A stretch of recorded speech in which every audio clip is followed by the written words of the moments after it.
Good morning, good afternoon, good evening, wherever you're watching from. This year again is Jacqueline Kinoti, your transformational life coach. I'm so grateful for you returning viewer, returning subscriber. I greatly appreciate. If you're new here, please remember to subscribe.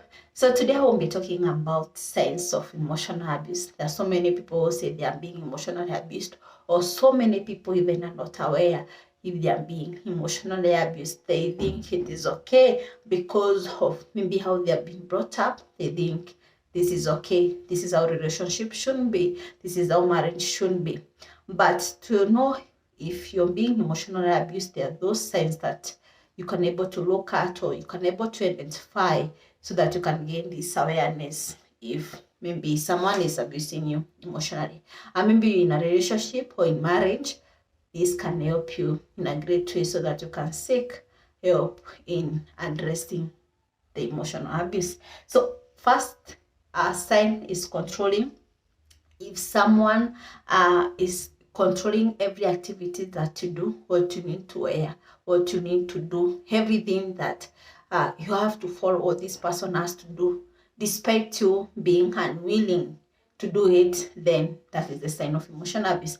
Another sign is isolating you from friends and families. You have heard so many people saying that my spouse or my boyfriend or my girlfriend, or they don't want me to communicate with anyone. They have stopped me from communicating with friends. They have stopped me from communicating with family. So if you're in that situation, understand that this is another form of abuse. That is one of the signs that you can also know that if this person is abusing you emotionally. Another sign is that they monitor your phone calls, the text that you make, or emails. That those people that will be if you are calling someone, if you come in the evening, they have to go through your calls, each person by each number by number, so that they can able to know who are you calling and what are you doing.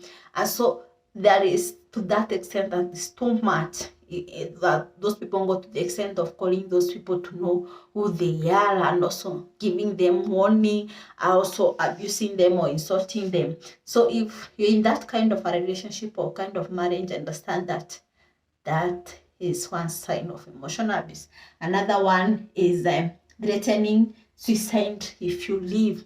That those people will say that even though they're abusing you, they will threaten if you want to move away, or if you want to move out of that relationship, if you want to break that, you want to divorce them, they threaten they are going to kill themselves if you do that kind of thing. That if you get out, if you seek help, now they'll start threatening of maybe ending their life, of committing suicide. So if you are in that kind of a relationship, or in that kind of a marriage, and someone has been using those kind of death, then you need to seek help. Perhaps you can seek help without even letting this person know, because they usually say that in order to change, you cannot change another person. You cannot change on behalf of a person. The change that you want, it will come from you working on yourself.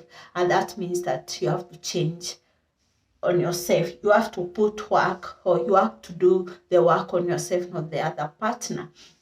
The another sign is constant calling if you're not with him or her. If maybe you have gone out, maybe your spouse will keep on calling. Every minute they want to know where you are. Yes, that is that someone who is caring. They want to know where you are, your whereabouts. But to an extent that someone is constantly calling you, wanting to know what you are doing, who you are. They also maybe telling you to have a video call so that they can able to see where you are, or the people that you are with. Know that where the problem is. And that is what I'm saying, that is one of the signs of emotional abuse. Another one is silent treatment. You know, there are those people that they do something, or you want to communicate it to solve things, but then go silent. They don't want to communicate, or maybe you ask a question, or you want to address an issue, and then go silent on you. They become angry and they just keep quiet. And then they'll appear again, and after it has gone maybe you have gone silent for some time, you start you're operating as if everything is normal, whereas you have not addressed the issue that you wanted to solve. So if someone is giving you silent treatment, it is over and over again, know that is emotional abuse. Another one is ignoring you when you express your emotion. That person that you express how you're going to feel, but they invalidate, or maybe they go to an extent of saying that's not how you're feeling. They invalidate your feelings, that say that you're not feeling that way, or they won't hint to what you're expressing yourself to. Then there are those people that will manipulate you to get what they want.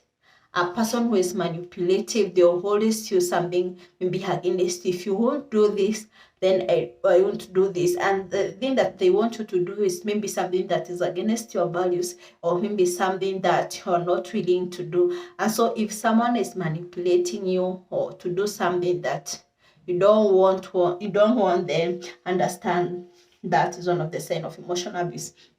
Another one is shaming, judging. That those people, maybe for example, they'll shame you on how you look. They'll shame you, for example, maybe if you're in marriage, maybe you have given birth, and they'll shame you on the body changes, some things that they are biologically taking place. But if someone is shaming you on how you look, is shaming you or judging you by the looks, by shaming you in every aspect, maybe the way you speak, maybe the way you do things, know that it's also a sign of emotional abuse. And the last sign is the person blames you for their problems. If someone is blaming you for unfaithfulness, maybe someone is blaming you that maybe for the addictive behaviors, they'll tell you it is because you didn't want to enter. That is why I'm unfaithful. That's why I'm cheating. It is because you didn't want to enter. That is why I've gone maybe smoking or irresponsible drinking. So if someone is blaming you for his or her mistake, then understand that is also a sign of emotional abuse. So you can be able to identify if someone is abusing you emotionally, and so that you can able to address that. You can able to gain awareness, you can able to change. I usually say that there is no situation that is useless, there is no situation that is hopeless, unless the involved party has decided that their faith is fixed. A person can heal emotionally. Also, I would like to mention that I also run coaching programs on healing childhood trauma, that includes emotional wounds, money wounds, and all that. So you can able maybe to contact if you have any issue pertaining that. So that's all for today. Thank you for watching, and see you in the next video.